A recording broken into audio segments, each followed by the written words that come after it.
15 বছরে রাজনৈতিক স্বার্থে পুলিশের করা অন্যায় বিশ্বে নজিরবিহীন, সিলেটে আইজিপি। মামলা সংশ্লিষ্ট না হলে কাউকে গ্রেপ্তার না করার নির্দেশ।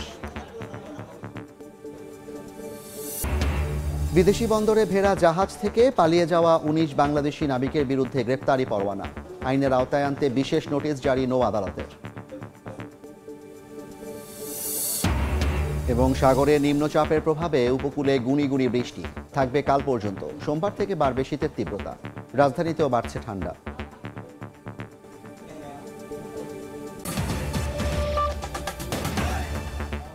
বাংলা সময়ের সঙ্গে আছি আমি জাফর সাদিক। বিগত 15 বছরে রাজনৈতিক দলের স্বার্থে এমন কোনো অন্যায় নেই যা পুলিশ করেনি। বিশ্বে এমন ঘটনার নজির নেই বলে মন্তব্য করেছেন পুলিশের মহাপরিদর্শক বাহারুল আলম। দুপুরে সিলেট মেট্রোপলিটন পুলিশের সদর দপ্তরে সম্মেলন কক্ষে সাংবাদিকদের সঙ্গে মতবিনিময় অনুষ্ঠান হয়। আইজিপি বলেন, রাজনৈতিক প্রভাব মুক্ত বাহিনী বিনির্মাণে কাজ চলছে। এ সময় 5 আগস্টের পর দেশব্যাপী বিভিন্ন মামলার সঙ্গে সংশ্লিষ্ট নয় এমন কাউকে গ্রেফতার না করার নির্দেশ দেন বাহারুল। সভায় SMP commissioner Mohammad Rezaul Karim, DIG Mohammad Mushfiqur Rahman সহ পুলিশ বিভাগের শীর্ষ কর্মকর্তারা উপস্থিত ছিলেন। গত 15 বছরে আমরা দলীয়ভাবে আমাদের উপরে প্রভাব এত বেশি, কুপ্রভাব এত আসছে যে আমরা হেন অন্যায় নাই আমরা করি নাই। আপনারা জানেন, আমরাও জানি। রাজনীতিবিদরাই তো আলটিমেটলি আমাদের কাণ্ডারি, দেশ তো তারাই চালাবেন। এখন তাদের সুপ্রভাব যেন আসে, কুপ্রভাব থেকে যেন আমরা মুক্ত হতে পারি। খুনি বাহিনী হিসেবে পরিচিত র্যাবকে সমাজে রাখা ঠিক হবে না জানিয়ে গুম সংক্রান্ত তদন্ত কমিশনের সদস্য নূর খান লিটন বলেছেন, র্যাব বাতিলের বিষয়টি সরকারের সিদ্ধান্তের অপেক্ষায়। বিকেলে রাজশাহী নগরীর লালন শাহ মুক্ত মঞ্চে এক মতবিনিময় সভায় তিনি কথা বলেন। এ সময় তিনি আরও বলেন, পুলিশের কাজ পুলিশকে দিয়ে করানো উচিত। পুলিশের মধ্যে সেনাবাহিনীর অংশগ্রহণ নতুন করে সমস্যা তৈরি করে। সভায় বিগত 15 বছরে গুম, ক্রসফায়ার, পুলিশি হেফাজতে নির্যাতনের ভুক্তভোগী পরিবারের সদস্যরা তাদের অভিজ্ঞতা বর্ণনা করেন। তারা এসব ন্যাক্কারজনক ঘটনা তদন্ত ও বিচার দাবি করেন। র্যাব ব্যানের যে বিষয়টা আসছে, বিলুপ্ত করার যে বিষয়টা আসছে, এটা সরকারের সিদ্ধান্তের উপর অপেক্ষা। আমাদের সুপারিশ ছিল, আমরা সুপারিশ করেছি। এত ভয়াবহ ঘটনার পর একটি খুনি হিসাবে পরিচিত বাহিনীকে সমাজে রাখা হবে কি হবে না, এই ব্যাপারে আমাদের স্পষ্ট আমাদের মন্তব্য হচ্ছে যে এই ধরনের বাহিনী জনগণের সেবা করতে পারে না, আর এরকম একটি বাহিনীকে কোনোভাবেই আর রাখা ঠিক হবে না। অন্তর্বর্তীকালীন সরকার ঢাকায় বসে কোনো উন্নয়ন কাজের পরিকল্পনা গ্রহণ করবে না, বরং এলাকায় যে স্থানীয় জনগণের সঙ্গে কথা বলে মানুষ যেটি চায় সেভাবেই উন্নয়ন পরিকল্পনা নেওয়া হবে বলে জানালেন সড়ক ও সেতু মন্ত্রণালয়ের উপদেষ্টা মোহাম্মদ ফাউজুল কবির খান। দুপুরে কিশোরগঞ্জ ইটনায় উপজেলা প্রশাসন ও স্থানীয়দের সঙ্গে আলোচনা সভা শেষে তিনি একথা বলেন। কিশোরগঞ্জের হাওরে নির্মিত অল ওয়েদার সড়ক নির্মাণের কারণে যেসব সমস্যা সৃষ্টি হয়েছে সরকার সেটি সমাধানের চেষ্টা করবে বলেও জানান উপদেষ্টা। এর আগে সকালে হাওরের ইটনা, মিঠামইন ও অষ্টগ্রাম উপজেলাকে যুক্ত করে নির্মিত অল ওয়েদার সড়ক পরিদর্শন করেন তিনি। এছাড়া সড়ক বিভাগের নির্মাণাধীন কিশোরগঞ্জ চামড়া সড়ক ঘুরে দেখেন উপদেষ্টা।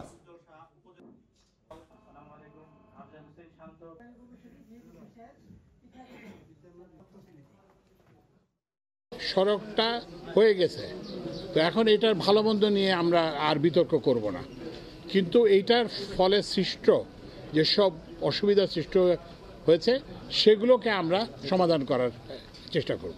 এখন থেকে অন্তর্বর্তীকালীন সরকারের আমরা ঢাকায় বসে কোনো পরিকল্পনা করব না।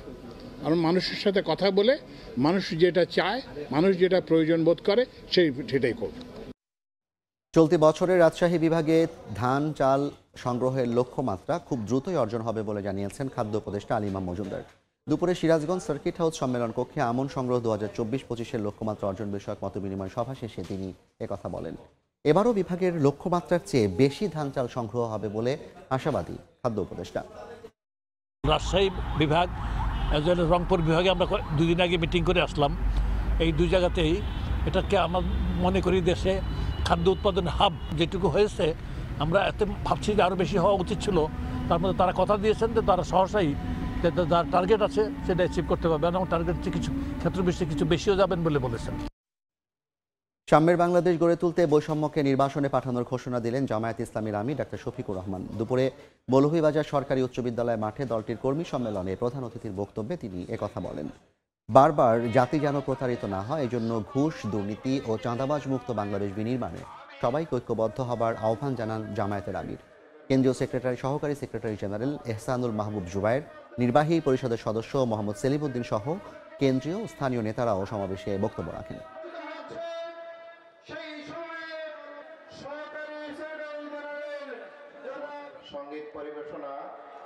আমরা একটা সাম্যের বাংলাদেশ গড়ে তুলব, আমরা বৈষম্যকে নির্বাসনে পাঠাবো, আমরা মেধার স্বীকৃতি প্রদান করব, আমরা পলিটোক্রেসি নয় মেরিটোক্রেসির ভিত্তিতে একটা জাতি গঠন করব, আমরা যুবকদেরকে শিক্ষা দিয়ে বেকারের হাত বানাবো না। এই দেশে নারী পুরুষ নির্বিশেষে যার যার যোগ্যতা অনুযায়ী তার তার কর্মক্ষেত্রে সে কাজ করবে। এখানে ধর্ম বিবেচনায় নেওয়া হবে না, এখানে লিঙ্গ বিবেচনায় নেওয়া হবে না। গাজীপুরের টঙ্গীতে ট্রাক সহ তুরাগ নদে ভেঙে পড়ল বেইলি ব্রিজ। এতে ঢাকা ময়মনসিংহ মহাসড়কে যান চলাচল ব্যাহত হওয়ায় ভোগান্তিতে পড়েন চালক যাত্রীরা। গাজীপুর সড়ক ও জনপথের উপবিভাগীয় প্রকৌশলী জানান, পুরানো বেইলি ব্রিজটি বসানো হয়েছিল অস্থায়ী হিসেবে। ওই পথে চলাচলকারীদের বিকল্প পথে চলাচলের অনুরোধ জানিয়েছে গাজীপুর মেট্রোপলিটন পুলিশ। সাইফুল রুদ্র রিপোর্ট। টঙ্গী গাজীপুর মহাসড়কটি যেখানে এসে মিলেছে সেই জায়গাটি হলো রাজধানীর অন্যতম প্রবেশপথ আব্দুল্লাহপুর। এখানে 24 ঘন্টা যানবাহনের চাপ থাকে চোখে পড়ার মতো।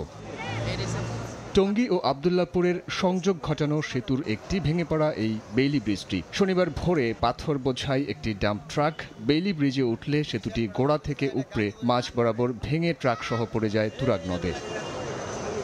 একই সময় নদীতে পড়ে একটি সিএনজি অটো রিকশা। ঘটনার পরপরই আশপাশের লোকজন সহায়তার জন্য এগিয়ে আসেন। ট্রাকটা আগে আসলো, পিছনটা সিএনজিও ছিল। হঠাৎ করে দেখি যে সিএনজিও নাই, ট্রাকও নাই।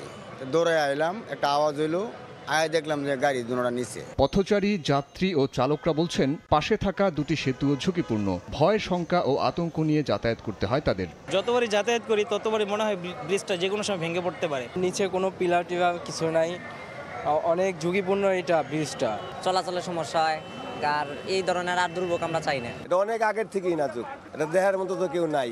সড়ক ও জনপথের তথ্য বলছে, পুরনো এই ব্রিজটি মাত্র 6 মাসের জন্য স্থাপন করা হলেও 2 বছর পেরিয়ে গেছে। এই ব্রিজটা অস্থায়ী 6 মাসের জন্য করা হয়েছিল, আজকে 2 বছর হয়ে গেছে। 2 সাইডে সাইনবোর্ড দেওয়া আছে, 10 টনের উপর গাড়ি চলতে পারবে না। পুরানো বেইলি ব্রিজ আনছি, এটার সাথে এখন সবকিছু যদি আমরা ঠিকঠাক পাই তাইলে আমরা হয়তো এটা আবার করব, নয়তো একটা থাকবে আমাদের। যানজট এড়াতে ও যাতায়াত নির্বিঘ্ন করতে বিকল্প রাস্তা ব্যবহারের পরামর্শ দিয়েছে গাজীপুর ট্রাফিক বিভাগ। সাইফুল রুদ্র, সময় সংবাদ, টঙ্গী, গাজীপুর। বিভিন্ন সময় বিদেশের বন্দরে ভেড়া জাহাজ থেকে পালিয়ে যাওয়া 19 নাবিকের বিরুদ্ধে গ্রেপ্তারি পরোয়ানা জারি করেছেন নৌ আদালত। নৌ পরিবহন অধিদপ্তরের মহাপরিচালক এ তথ্য নিশ্চিত করেছেন। নাবিকদের পালিয়ে যাওয়ার প্রবণতা বাড়তে থাকায় আন্তর্জাতিক ক্ষেত্রে নিষেধাজ্ঞার কবলে পড়ার শঙ্কার কথা জানিয়েছেন বিশেষজ্ঞরা। দীর্ঘ প্রশিক্ষণ এবং অভিজ্ঞতা অর্জনের পরেই জাহাজে কাজ করার সুযোগ পান বাংলাদেশি নাবিকেরা। তবে দায়িত্ব পালনের সুযোগে বিদেশে পাড়ি জমিয়ে পালিয়ে যাওয়ার ঘটনা নতুন নয়। এবার এমন 19 বাংলাদেশি নাবিকের বিরুদ্ধে গ্রেপ্তারি পরোয়ানা জারি করলেন নৌ আদালত। নৌ পরিবহন অধিদপ্তরের এক বিজ্ঞপ্তিতে উল্লেখ করা হয়েছে, দেশি বিদেশি 13টি জাহাজে কর্মরত অবস্থায় পালিয়ে যান এই 19 নাবিক। এসব ঘটনায় মামলা হয়েছে বাংলাদেশের নৌ আদালতে। পর্যায়ক্রমে সমস্ত পলাতক নাবিক এর আওতায় আসবে, এমনকি তাদের যারা গ্যারান্টার রয়েছে তারাও আইনের আওতায় আসবে। কারণ পৃথিবীর বিভিন্ন দেশে এরা পালিয়ে বাংলাদেশের মান এবং মর্যাদা অনেকাংশে কমিয়ে দিয়েছে, যার ফলে বিভিন্ন কোম্পানিতে আমাদের সি ফেয়ারারদের যে নিয়োগ অনেকটা সংকুচিত হয়ে আসছে। বর্তমানে দেশি বিদেশি বিভিন্ন জাহাজে কর্মরত আছেন কয়েক হাজার নাবিক। তবে পালিয়ে যাওয়ার ঘটনা একদিকে যেমন দেশের সুনাম ক্ষুণ্ণ করছে, তেমনি তৈরি হচ্ছে নিষেধাজ্ঞার কবলে পড়ার শঙ্কা। চাকরির বাজারও অনেক কমে গেছে, বিকজ যেই বিদেশি কোনো জাহাজ থেকে যদি এরকম বাঙালি পালিয়ে যায় তাহলে সেই কোম্পানি আর কোনো বাঙালি কোনোদিন নেবে না। তো সামগ্রিকভাবে শুধু আমাদের সিফেয়ারদের বদনাম না এবং দেশের বদনাম না, প্লাস বিরাট বড় একটা অর্থনৈতিক ক্ষতি হচ্ছে এই কারণে যে আর কোনো এমপ্লয়মেন্ট জেনারেশন হওয়ার কোনো স্কোপ নেই। নাবিকদের বিদেশে পালিয়ে যাওয়ার ঠেকাতে জিম্মেদারদের বিরুদ্ধে এবার ব্যবস্থা নিতে যাচ্ছে নৌ পরিবহন অধিদপ্তর। কমল দে, সময় সংবাদ, চট্টগ্রাম। পশ্চিম মধ্য বঙ্গোপসাগর ও তৎসংলগ্ন এলাকায় অবস্থানরত নিম্নচাপের প্রভাবে সকাল থেকে খুলনা, বরিশাল, চট্টগ্রাম এবং ঢাকা বিভাগের কিছু জায়গায় ঝিরিঝিরি বৃষ্টি হয়েছে। আবহাওয়া অফিস বলছে, আগামীকালও বিচ্ছিন্নভাবে বৃষ্টি থাকবে। রংপুর ও ময়মনসিংহ বিভাগ বাদে দেশের বিভিন্ন জায়গায় বিশেষত উপকূলে বৃষ্টিপাত হবে। তবে কাল থেকেই কমে আসবে জলীয় বাষ্পের পরিমাণ, যাতে শীতের অনুভূতি বাড়বে। রাতে তাপমাত্রা কমতে পারে 2 ডিগ্রি সেলসিয়াস পর্যন্ত। আবহাওয়াবিদ ডক্টর মোহাম্মদ আবুল কালাম মল্লিক জানান, সুস্পষ্ট লঘুচাপটি শুক্রবার নিম্নচাপে পরিণত হলেও ঘূর্ণিঝড় হওয়ার শঙ্কা নেই।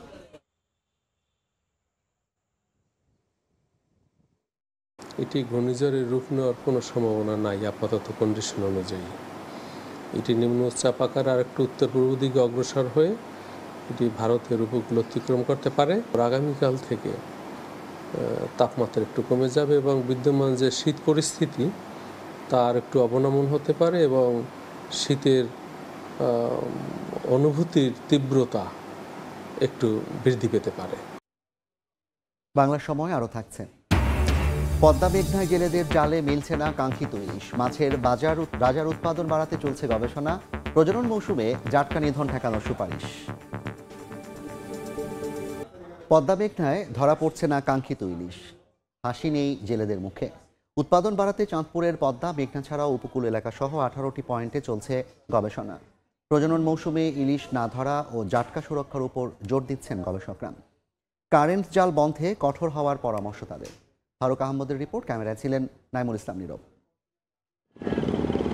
2 মাস ধরে সাগরের নোনা জল এবং নদীর মিঠা পানিতে ইলিশের বিস্তার নিয়ে গবেষণা চালিয়েছেন একদল মৎস্যবিজ্ঞানী। এই সময় বাংলাদেশ মৎস্য গবেষণা ইনস্টিটিউটের বিজ্ঞানীরা পানির নমুনা, গুণগত মান, ইলিশের ডিম এবং প্রজনন নিয়ে অন্তত 18টি পয়েন্টে গবেষণা করেন। চাঁদপুরের পদ্মা ও মেঘনা ছাড়াও আরও 5টি অভয়াশ্রম, শরীয়তপুর, লক্ষ্মীপুর, ভোলা, নোয়াখালী, পটুয়াখালী এবং বরগুনার নদী সাগর উপকূলে চলে তাদের গবেষণা। বিজ্ঞানীরা বলছেন, ইলিশ বেড়ে ওঠার জন্য উপযুক্ত সুরক্ষা করা না গেলে ব্যাহত হবে উৎপাদন। কত ভাগ ইলিশ যে ডিম ছেড়ে, অর্থাৎ স্পেন্ট ইলিশকে লোকালে পাইড বলে, এইটা সংখ্যা নির্দেশনা দেয় যে ইয়েস ভালো হারে তারা ডিম ছাড়তে পেরেছে। মেরিন ফিশিং এর ক্ষেত্রে টার্গেট ফিশিং অফ রাখতে পারলে ইলিশ সহ অন্যান্য যে গুরুত্বপূর্ণ মাছ আছে সমুদ্রের এবং আমাদের নদীর উভয় রক্ষা করা সম্ভব। এদিকে জেলেরা বলছেন, আগের মতো ইলিশ নেই, তাই জালেও ধরা দিচ্ছে না, কারণ তার মধ্যে নির্বিচারে নিধন হচ্ছে জাটকা। তাই বন্ধ করতে হবে কারেন্ট জালের ব্যবহার। যেরকম মাছ পাইতাম ওরকম মাছ এমন নাই। কারেন্ট জাল, মুশি জাল, এই জালগুলো কিন্তু মাছের জীবন নষ্ট হয়ে গেল।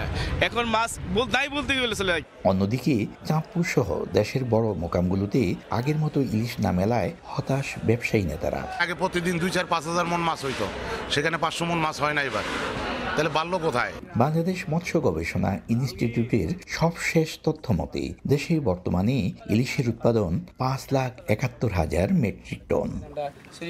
ফারুক আহমদ, সময় সংবাদ, চাঁদপুর। ভরা মৌসুমেও হাসি নেই কক্সবাজার উপকূলের লবণ চাষিদের মুখে। চলতি মৌসুমের শুরু থেকে পণ্যটির দরপতনে বিপাকে তারা। মাঠ পর্যায়ে উৎপাদনের যে খরচ তাও উঠে আসছে না। এই জন্য মধ্যস্বত্বভোগী ও মিল মালিক সিন্ডিকেটকে দুষছেন লবণ চাষিরা। মোহাম্মদ ফরাজের ক্যামেরায় বিস্তারিত জানাচ্ছেন সুজাউদ্দিন রুবেল। উপকূলে মাঠের পর মাঠ লবণ উৎপাদনের জন্য প্রস্তুত করা হয়। এরপর মাঠে বিছানো হয় পলিথিন। সূর্যের তাপে লবণাক্ত পানি শুকিয়ে উৎপাদিত হচ্ছে লবণ। চাষিদের কেউ মাঠে পানি দিচ্ছেন, কেউ বা লবণ তোলা ও ওজন করছেন। কক্সবাজারের লবণ উৎপাদনের মৌসুম শুরু হয়েছে 2 মাস আগে। এবার জমি, পলিথিন, পানি ও শ্রমিকের মজুরি অন্যান্য বছরের তুলনায় বেশি। চাষিরা বলছেন, প্রতিমন লবণ উৎপাদনে খরচ হচ্ছে 400 টাকা। চলতি মৌসুমের শুরুতে প্রতিমন লবণ বিক্রি হয় 300 থেকে 350 টাকায়, কিন্তু কিছুদিন যেতে না যেতে তা নেমে আসে 200 থেকে 220 টাকায়। লবণের এমন দরপতনে লোকসানে চরম হতাশ চাষিরা। একখানি জমিনের দাম খরচ 60,000, এখন আরো 270 টাকা 70 টাকা লেবার খরচ, দালালি, খয়াল খরচ, বেগিন যাগো 70 টাকা, আর 200 টাকা ভাই, আর তো 200 টাকা কিলো আর হাবস খরচ, আইলিয়া খরচ, আর নিজের হারানো খরচ, বা এমন 60 টাকা হস্তাবর, আর নুন বেচাই না বেশি না ভাই 200 টাকা, আর 200 টাকা আর লস। অতীতে মাঠ পর্যায়ে লবণের এমন দরপতন হয়নি বলছে কক্সবাজার লবণ চাষী ও ব্যবসায়ী সংগ্রাম পরিষদ। সংগঠনটির নেতাদের দাবি, মাঠ পর্যায়ে লবণের দাম কম হলেও বাজারে প্যাকেটজাত লবণের দাম কমেনি। মিল মালিকরা সিন্ডিকেট করে দেশীয় এই শিল্প ধ্বংস করার ষড়যন্ত্র করছে। মাফিয়ারা মানে বড় বড় কোম্পানিরা 1200 টাকা থেকে 1400 টাকা 1500 টাকা যখন লবণের দাম ছিল বস্তাপতি, ওই সময়ও প্যাকেট লবণ বিক্রি করতো 40 থেকে 44 টাকা। হ্যাঁ, অথচ এখন 600 টাকার বস্তা কিনে ওই একই দাম বিক্রি করতেছে। তবে বেসিক বলছে গত বছরের মজুতকৃত লবণ শেষ হয়ে গেলে যখন চাহিদা বাড়বে তখন মাঠ পর্যায়ে দামও বাড়বে। বাজারে যেহেতু সরবরাহ বেশি, তারা যেন একসাথে সব লবণ বিক্রি না করে ধাপে ধাপে আস্তে আস্তে বিক্রি করে, যাতে করে বাজারেও সংকট সৃষ্টি না হয়, আবার বাজার দরটাও যেন একটা তাদের জন্য একটা যুক্তিসঙ্গত পর্যায়ে থাকে। চলতি মৌসুমে লবণের চাহিদা ধরা হয়েছে 26,10,000 মেট্রিক টন, আর গত 2 মাসে উৎপাদন হয়েছে প্রায় 20,000 মেট্রিক টন। সুজাউদ্দিন রুবেল, সময় সংবাদ, কক্সবাজার। ময়মনসিংহে অনুষ্ঠিত হয়েছে মেধাভিত্তিক TV reality show Ispahani Mirzapur Banglabid 6ষ্ঠ বর্ষের বাছাই পর্ব। সকালে ময়মনসিংহ জেলা স্কুলে বিভিন্ন শিক্ষা প্রতিষ্ঠানের 6ষ্ঠ থেকে 10ম শ্রেণীর সহস্রাধিক শিক্ষার্থী অংশ নেন। প্রাথমিক বাছাই পর্ব শেষে চূড়ান্ত পর্বে যাওয়ার সুযোগ পেয়েছেন ময়মনসিংহ বিভাগের সেরা 5 বাংলাবিদ। প্রতিযোগিতায় বিচারক হিসেবে উপস্থিত ছিলেন জাতীয় কবি কাজী নজরুল ইসলাম বিশ্ববিদ্যালয়ের বাংলা বিভাগের অধ্যাপক ডক্টর মার্জিয়া আক্তার ও আবৃত্তি শিল্পী মাহিদুল ইসলাম। পরে নির্বাচিতদের হাতে সম্মাননা পুরস্কার তুলে দেওয়া হয়। আয়োজকরা জানান, নতুন প্রজন্মের কাছে বাংলা সংস্কৃতি, শুদ্ধ বাংলা, বানান ও ব্যবহার ছড়িয়ে দিতে 6ষ্ঠবারের মতো এ আয়োজন করেছে ইস্পাহানি টি লিমিটেড।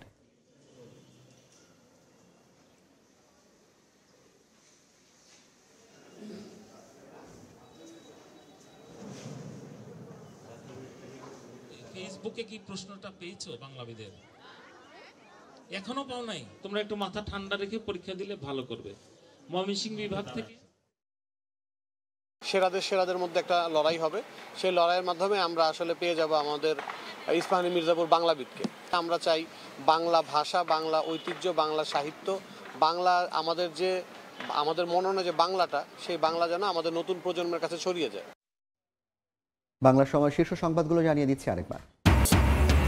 15 বছরে রাজনৈতিক স্বার্থে পুলিশের করা অন্যায় বিশ্বে নজিরবিহীন, সিলেটে আইজিপি। মামলা সংশ্লিষ্ট না হলে কাউকে গ্রেপ্তার না করার নির্দেশ। এবং গাজীপুরের টঙ্গীতে ট্রাকসহ তুরাগ নদে ভেঙে পড়ল বেইলি ব্রিজ। এখনও শুরু হয়নি উদ্ধার কাজ। যান চলাচল ব্যাহত, বিকল্প পথে চলছে গাড়ি।